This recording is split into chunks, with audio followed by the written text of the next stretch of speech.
dan abduhu wa rasuluh alladzi la nabiyya ba'dah. Allahumma salli wa sallim wa barik ala Muhammad wa ala alihi wa ashabihi wa mawalah. Rabbi shrah li sadri wa yassir li amri wahlul 'uqdatam min lisani yafqahu qawli.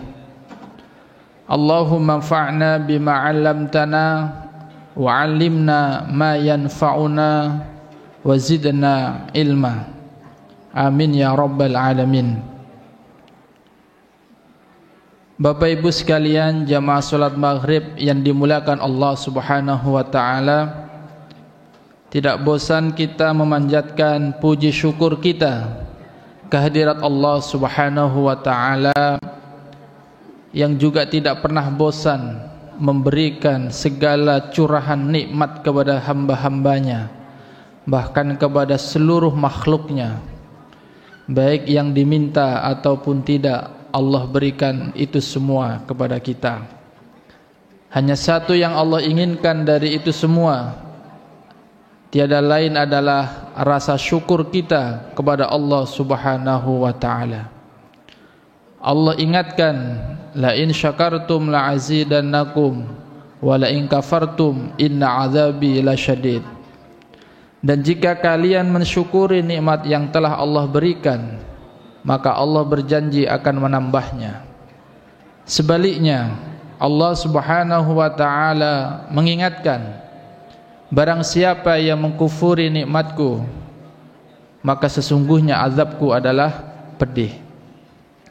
Oleh karena itu, jamaah sekalian yang dimuliakan Allah Subhanahu wa taala, apa yang kita laksanakan pada kesempatan kali ini tiada lain adalah bagian daripada rasa syukur itu kepada Allah Subhanahu wa taala. Karena konsep syukur dalam Islam, selain diyakini syukur dengan hati, diucapkan dengan lisan, maka cara syukur yang ketiga adalah menggunakan nikmat itu untuk beribadah kepada Allah Subhanahu wa taala. Karena Allah berikan kesehatan, kesempatan kepada kita, maka kita isi dengan melaksanakan solat berjamaah dan mendengarkan tausiah.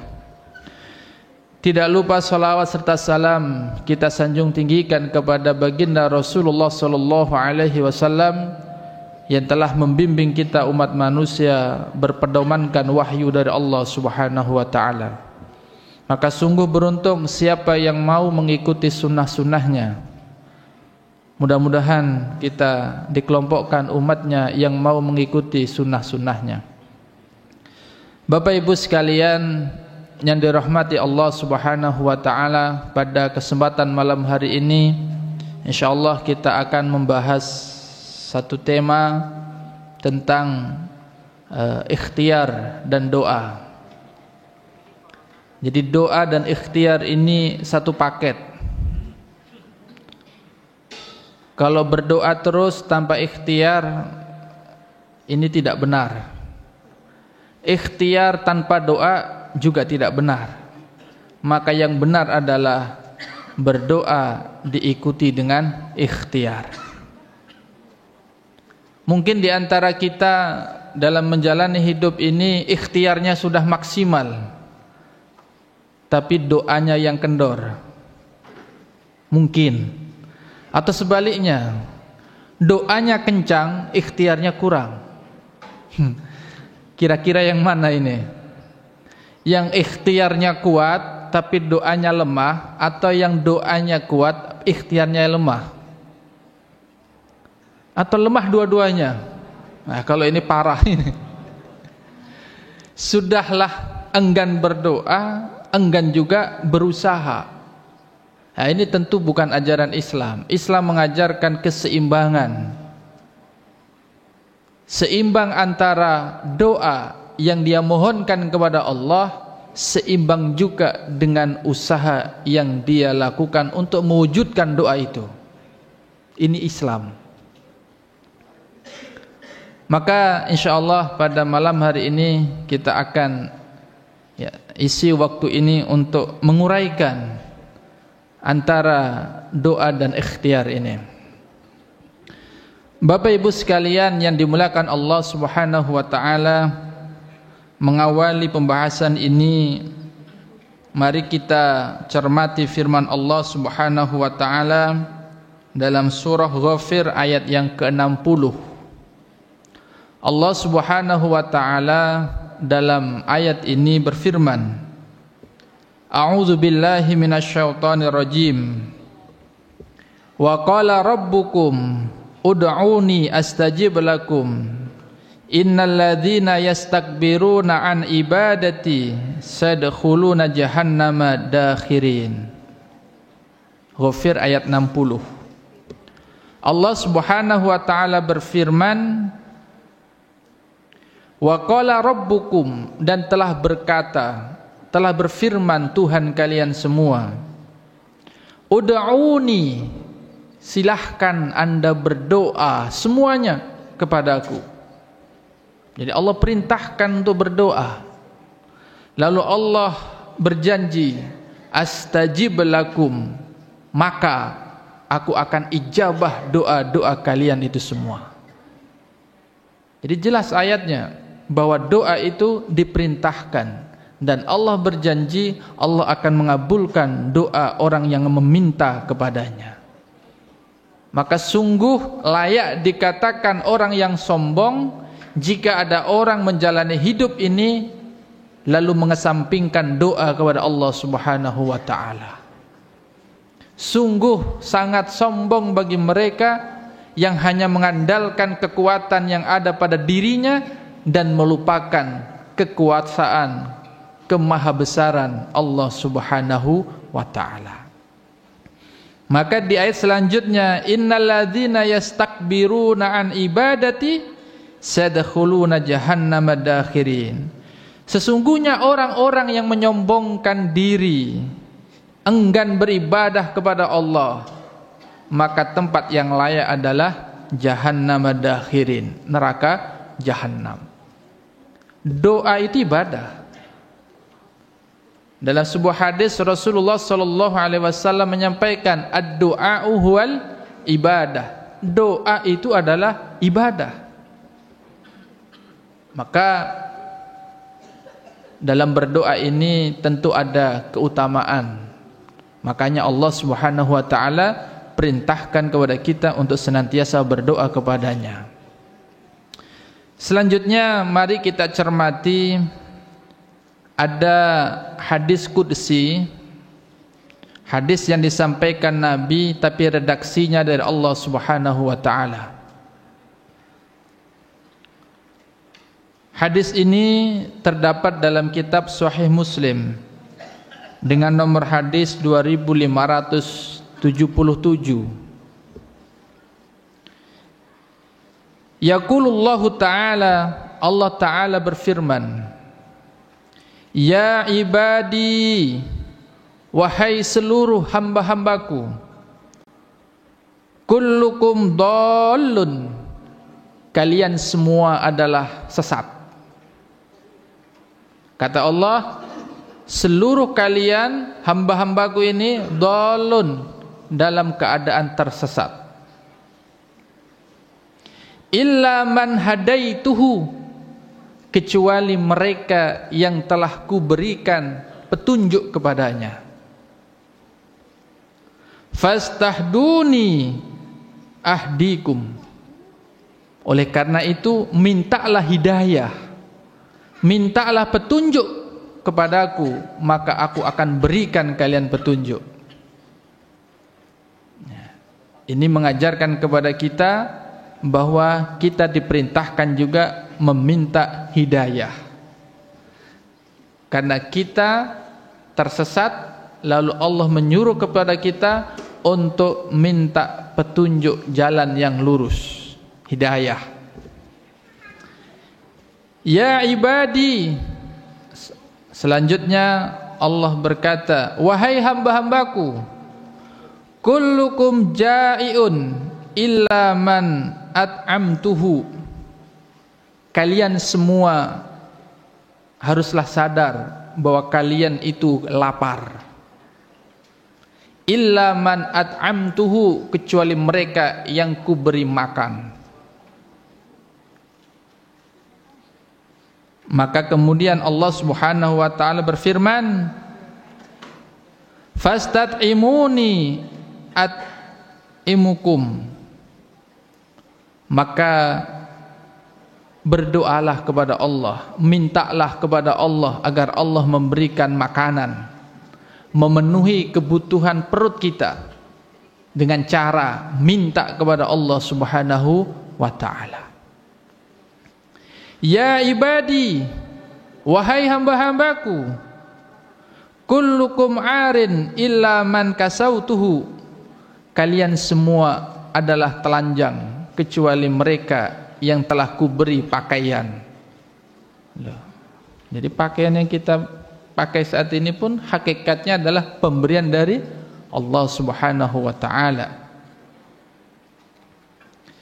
Fastaksuni aksukum, maka mintalah pakaian itu kepadaku, maka aku akan berikan. Ya ibadi, wahai hamba-hambaku, innakum tukhti'una bil-laili wan-nahar. Sadari bahwa kalian baik di waktu malam ataupun siang sering melakukan dosa, kesalahan. Wa ana aghfirudz dzunuba jami'an. Di satu sisi aku adalah Tuhan yang memberikan ampunan. Fastaghfiruni, maka mintalah ampun kepadaku. Aghfir lakum, maka aku akan mengampunimu. Jamaah sekalian yang dirahmati Allah Subhanahu wa taala, di hadis ini juga disebutkan, ya ibadi, wahai hambaku, lau anna awwalakum wa akhirakum, seandainya manusia yang pertama hingga yang terakhir, ya, qamu ala su'idin, berada di sebuah lembah, fas'aluni, lalu semuanya meminta kepadaku, fa'ataituhu kulla wahidin mas'alatahu, lalu setiap manusia dan jin, tidak hanya manusia, di hadis ini jin juga. Jadi setiap manusia yang berkumpul di suatu tempat, manusia pertama hingga terakhir, jin pertama hingga yang terakhir berkumpul di satu tempat, semuanya minta, dan permintaannya enggak hanya satu, banyak. Kata Allah, semuanya aku kasih.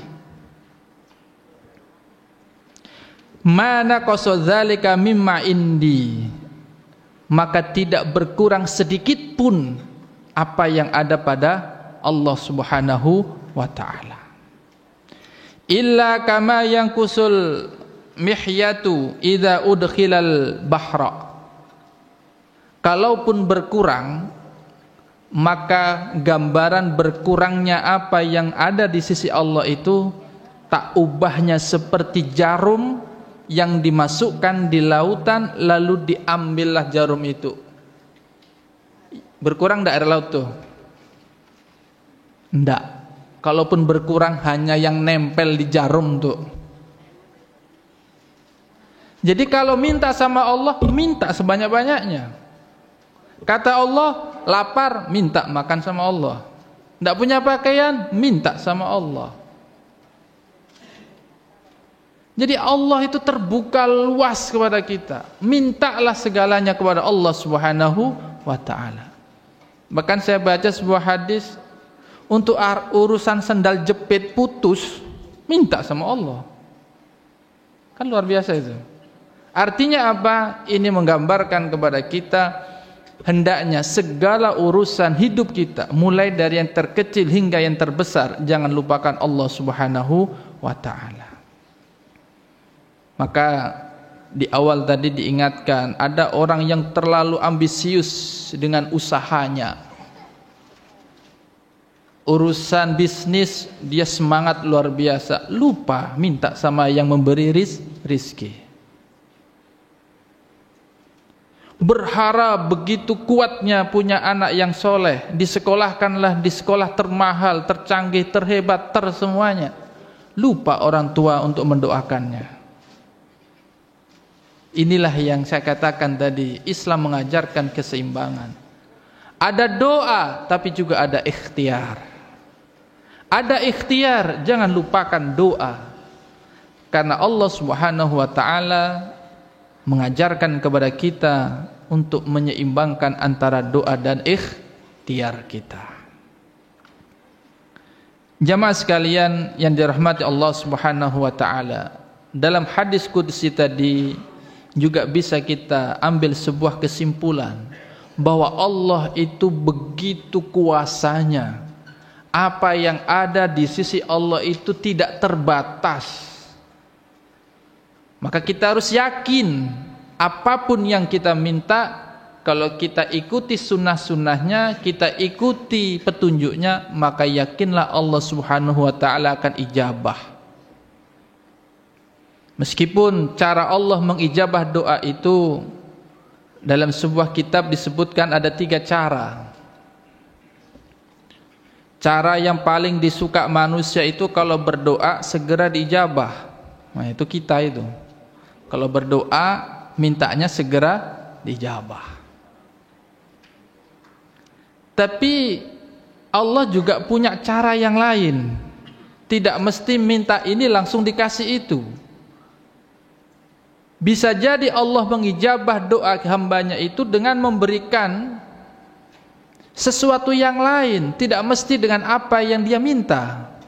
Karena Allah tahu mana yang terbaik untuk hambanya.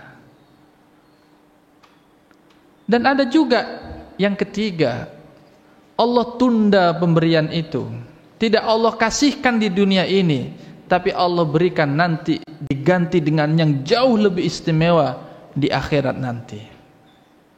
Maka nggak usah sedih, kalaupun nggak dijabah, nggak terkabul apa yang kita minta sesuai dengan yang kita harapkan, yakinlah Allah akan ganti dengan yang lain. Maka tidak ada ruginya bagi orang yang berdoa. Bapak Ibu sekalian yang dirahmati Allah Subhanahu wa taala. Maka berdasarkan hadis tadi itu bisa kita ambil beberapa kesimpulan. Yang pertama bahwa annallaha yuhibbu ayyas'alahul ibadu jami'a masalihad dinahum wa dunyahum. Bahwa Allah itu ternyata sangat suka, sangat cinta kalau ada hamba-hambanya yang memohon kepadanya dalam segala urusan, baik urusan dunianya ataupun urusan akhiratnya. Jadi Allah sangat senang. Mulai dari minuman, makanan, pakaian, mintalah sama Allah Subhanahu wa taala. Kama yas'alunahu al-hidayah wal maghfirah wat taufiq wal i'anah ala ta'ah. Sebagaimana senangnya Allah ketika ada hambanya yang berdoa minta hidayah, minta ampunan, minta taufik, minta perlindungan dan pertolongan. Sama senangnya seperti kalau kita minta makan, minta minum tadi. Jadi enggak dibedakan, sama saja. Karena Allah bukan memandang permintaannya, tapi memandang doanya. Ketika orang itu berdoa, itu berarti orang ini menganggap bahwa Allah itulah Tuhan yang sesungguhnya. Allahus Somad, tempat bergantung terhadap segala urusan. Kita baca, tapi maknanya kurang. Nah. Kemudian yang kedua, wa fihi aidan dalalatun ala kamali qudratillahi subhanahu wa ta'ala wa kamali mulkihi wa anna mulkahu wa khazainahu la tanfudu wa la tanqusu bil ata'. Yang kedua, berdasarkan hadis qudsi yang sudah kita baca tadi, bisa kita simpulkan bahwasanya Allah Subhanahu wa taala adalah zat yang maha sempurna. Kekuasaannya begitu luas, apa yang ada di sisi Allah begitu banyak. Sampai-sampai digambarkan dalam hadis tadi, kalaupun seluruh manusia dari yang awal hingga yang akhir, ditambah jin dari yang pertama hingga yang terakhir, semuanya minta, Allah kasih saat itu juga, tidak sedikit pun berkurang apa yang ada di dalam diri Allah Subhanahu wa ta'ala. Oleh karena itu, jangan lagi ragu untuk berdoa kepada Allah Subhanahu wa ta'ala. Mintalah kepada Allah Subhanahu wa ta'ala dan yakinlah Allah akan mengijabah doa kita. Selanjutnya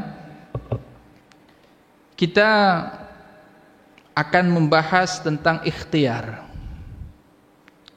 Kira-kira ayat apa yang bisa kita jadikan sebagai dasar bahwa ikhtiar itu penting? Maka saya mencoba-coba untuk mencari kira-kira ayat apa yang pas untuk ini. Maka saya temukanlah firman Allah dalam surah Ibrahim, dalam ayat yang ke-37. Di balik ayat ini nanti ada sebuah kisah, yang kisah ini menjadi inspirasi bagi kita pentingnya berikhtiar setelah berdoa. Allah Subhanahu wa ta'ala dalam surah Ibrahim ayat 37 berfirman, a'udzubillahi minasyaitonirrajim. Rabbana inni askantu min dzurriyyati biwadin ghairi dzi zar'in inda baitikal muharram. Rabbana liyuqimus shalah faj'al af'idatan minan nasi tahwi ilaihim warzuqhum minats thamarati la'allahum yashkurun. Ayat ini mengingatkan kepada kita kisah Ibrahim beserta keluarganya, Sarah dan Ismail. Rabbana, wahai Tuhan kami, kata Ibrahim, inni askantu min dzurriyyati, sesungguhnya aku telah menaruh sebagian daripada keturunanku, biwadin, di sebuah tempat, sebuah lembah, ghairi dzi zar'in, di mana di lembah itu tidak ada tanaman, inda baitikal muharram, di dekat rumahmu yang dimuliakan, yaitu Ka'bah. Rabbana liyuqimus shalah, ya Tuhanku, itu semua kulakukan dengan maksud dan tujuan liyuqimus shalah, agar mereka nanti menegakkan salat. Faj'al af'idatan minan nasi tahwi ilaihim, lalu jadikan hati sebagian manusia itu condong kepada mereka, senang kepada mereka.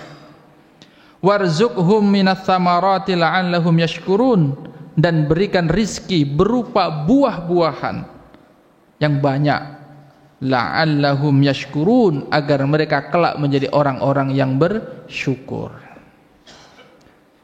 Ayat ini jamaah sekalian yang dimuliakan Allah Subhanahu wa ta'ala, ini mengingatkan kita kisah ketika Ibrahim setelah sekian puluh tahun menikah dengan siapa? Yang pertama, Sarah. Ya.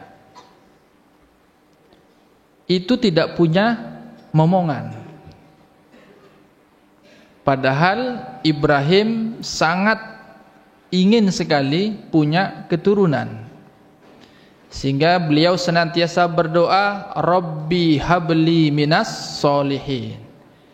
Rabbi, ya Tuhanku, habli, anugerahkanlah olehmu kepadaku, minas solihin, anak keturunan yang soleh. Itu selalu dibaca oleh Nabiullah Ibrahim alaihissalam. Ini menunjukkan Ibrahim sangat ingin sekali punya keturunan. Sekian puluh tahun menikah dengan Sarah, tidak ada keturunannya. Maka Sarah berinisiatif. Ini contoh istri yang solehah. Sekian lama menikah dengan yang enggak punya keturunan, lalu Sarah ini menghadiahkan, menerima hadiah seorang budak bernama Hajar. Hajar ini adalah budak pemberian dari seorang penguasa yang ada di Mesir. Diberilah hadiah budak wanita solehah, yang inilah kemudian dihadiahkan kepada suaminya untuk dinikahi. Singkat cerita, dari Hajar inilah kemudian lahir Ismail alaihi salam. Apa hubungannya dengan kisah ini? Dengan ayat yang sudah kita baca. Setelah Ismail ada, belum besar, masih kecil, datang perintah dari Allah Subhanahu wa taala kepada Nabiullah Ibrahim alaihissalam agar anaknya dan ibundanya ini ditempatkan di sebuah tempat yang seperti ini, di sebuah tempat yang gersang, tanaman saja enggak hidup, belum ada perkampungan. Kayak apa sedihnya si Hajar nih, sedih luar biasa. Begitu juga dengan Ibrahim alaihissalam, sedih luar biasa. Lagi senang-senangnya gendong anak, disuruh pisah. Maka di sini ada sebuah dialog yang luar biasa. Ketika si Hajar dan Ismail ditinggal di tempat yang seperti itu, mau berpisah, Sarah bertanya kepada Ibrahim sebagai suaminya, "Ya Ibrahim, suamiku tercinta, engkau hendak pergi kemana?" Enggak dijawab. Karena berat baginya untuk menjawab, karena dia harus balik lagi ke Mesir. Bayangin, jauh kan? Mekah, Mesir, Palestina ya, di Palestina atau Mesir? Palestina kalau salah. Lah, kemudian si Hajar ini mengungkapkan sebuah kalimat untuk menguatkan hati suaminya. Apakah ini perintah Allah, ya Ibrahim? Kalau ini perintah Allah, kerjakan. Karena saya yakin ketika Allah merintahkan, maka Allah akan menolong kami. Nah, inilah contoh yang mesti kita ikuti. Ada keyakinan di dalam hati Hajar, kalau ini perintah Allah, saya yakin seyakinnya Allah tidak akan membiarkan kami mati kelaparan di sini. Karena Allah Rahman dan Rahim. Allah itu Maha Pengasih lagi Maha Penyayang. Maka berpisahlah suami istri dan anaknya ini. Hanya berbekal kantong air dan beberapa kurma saja. Beberapa hari habis. Maka apa yang dilakukan oleh Hajar ini? Semua kita sudah tahu ceritanya. Beliau berusaha lari ke Bukit Sofa, naik ke atas, dilihatnya barangkali di atas sofa ada terlihat sumber mata air atau kampung atau orang yang bisa dimintai tolong. Ternyata tidak ada. Lari ke Marwah, sama, nggak ada juga. Mungkin balik lagi, jangan-jangan di Bukit Sofa tadi saya kurang teliti melihatnya. Maka dia balik lagi ke situ, terus berulang antara Bukit Sofa dan Marwah untuk mencari minuman tadi.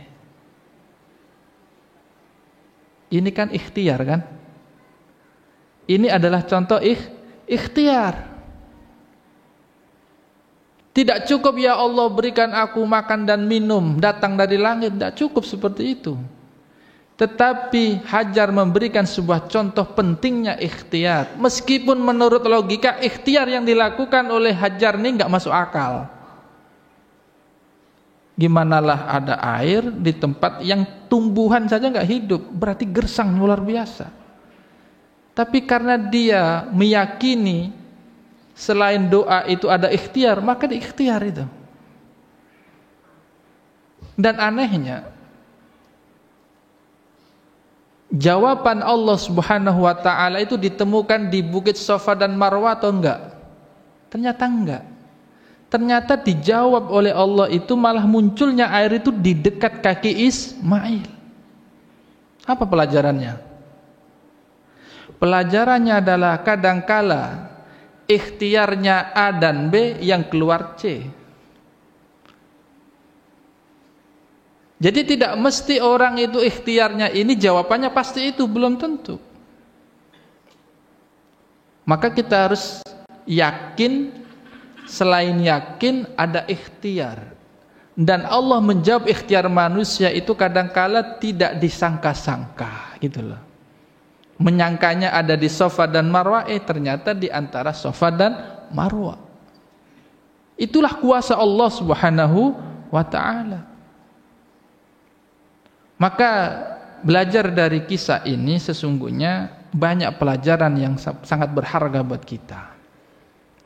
Pertama, selain doa, tentu ada ikhtiar. Nah, hidup itu kalau boleh disederhanakan, tidak lepas dari persoalan hidup. Siapapun itu, termasuk diri kita, ada persoalan dalam kehidupan. Terimalah persoalan itu, karena persoalan itu akan membuat kita dewasa, membuat kita naik kualitasnya. Terima itu, bahwa itu adalah dari Allah Subhanahu wa ta'ala. Setelah itu apa yang kita lakukan? Usaha untuk mencari solusi. Setelah itu pasrahkan kepada Allah, Allah akan memberikan solusi yang terbaik untuk kita. Maka itulah yang diajarkan dari kisah ini, bahwa apapun, sesulit apapun kondisi itu, maka yakinlah ada Allah yang maha kuasa. Angkat tangan kita, berdoa kepadanya, kuatkan ikhtiar kita, dan tunggu keajaiban dari Allah Subhanahu wa ta'ala. Maka sampai detik ini sumur itu masih ada kan? Agar kita ingat dan bisa mengambil pelajaran betapa gigihnya seorang Hajar dalam berusaha. Enggak cukup sekali, 2 kali, enggak cukup 2 kali, 3 kali, 4 kali, sampai 7 kali. Baru diijabah Allah dengan Allah kirimkan malaikat untuk membuat sumur yang dinamai sumur Zam-Zam saat ini. Yang sampai hari ini terus mengalirkan airnya, dinikmati oleh seluruh kaum muslimin di penjuru dunia. Sampai ke Banjarmasin kan? Nah, itulah. Itu khasiat dari usaha daripada Hajar dahulu. Nah, memang keluarga Ibrahim ini syarat dengan kisah hidup yang patut untuk kita teladani. Bagaimana Ibrahim, Sarah, dan Ismail, yang tidak bisa kita pungkiri adalah rasa cintanya kepada Allah mengalahkan cinta-cinta kepada yang lainnya. Coba bayangkan, anak yang sekian puluh tahun dinanti, itu kan senang luar biasa. Datang perintah harus ditinggalkan, itu berat luar biasa. Tapi karena cintanya kepada Allah, dia bisa mengalahkan cintanya kepada anaknya untuk cintanya Allah Subhanahu wa ta'ala. Enggak cukup sekali ujian Ibrahim alaihissalam. Setelah agak dewasa, datang perintah untuk menyembelihnya, lebih berat lagi. Ini sungguh sebuah pelajaran hidup bagi kita, bahwa secinta apapun kita, tidak boleh cinta kita mengalahkan cinta kepada Allah Subhanahu wa ta'ala. Jadi jamaah sekalian yang dirahmati Allah Subhanahu wa ta'ala, selain itu, di luar masalah doa dan ikhtiar, ayat yang saya baca tadi juga menggambarkan sebuah pelajaran. Di antara cara Allah melalui Ibrahim mengajarkan kepada kita untuk punya anak yang soleh, itu dekatkan dengan sumber-sumber ruhani. Ya, ini. Bukankah Baitullah itu adalah sumber atau simbol ibadah, simbol pengabdian, simbol penghambaan seorang hamba kepada Allah Subhanahu wa ta'ala. Maka rasa-rasanya tidak mungkin untuk memiliki anak yang soleh dan solehah kalau dia jauh dari lingkungan yang agamis, lingkungan yang mendekatkan dirinya kepada Allah Subhanahu wa ta'ala. Maka cara Allah perintahkan Ismail, dekatkan dia dengan Baitullah, dekatkan dia dengan masjid, dekatkan dia dengan pesantren, dekatkan dia dengan ustadz-ustadzahnya, dekatkan dia dengan para penghafal Quran dan lain-lain sebagainya. Yang kedua, sholah. Tentu ini tidak bisa kita abaikan. Sampai-sampai Rasulullah SAW menyuruh, ajari anakmu sholat meskipun baru berusia 7. 7 itu belum balik, tapi Allah Rasulullah sudah memerintahkan kepada orang tua agar mengajari, mengenalkan anaknya untuk belajar sholat. Dan jika sudah berumur 10 tahun belum juga sholatnya baik, belum mau sholat, kata Nabi, fadribu, pukul. Jadi ada jeda 7 sampai 10, ada 3 tahun masa untuk menyiapkan anak kita untuk betul-betul setelah 10 tahun itu sudah dewasa untuk masalah sholatnya. Ini juga pelajaran kepada kita, betapa orang tua tidak bisa mengabaikan amanah dari Allah Subhanahu wa ta'ala untuk mengajari anak kita untuk tertib sholatnya. Barangkali itu yang bisa ulun sampaikan. Terima kasih atas segala perhatiannya. Kalaupun ada silap salah kata, mohon dimaafkan. Apa yang benar dari Allah Subhanahu wa ta'ala, apa yang kurang adalah kelemahan saya. Billahi fisabil haq fastabiqul khairat. Assalamualaikum warahmatullahi wabarakatuh.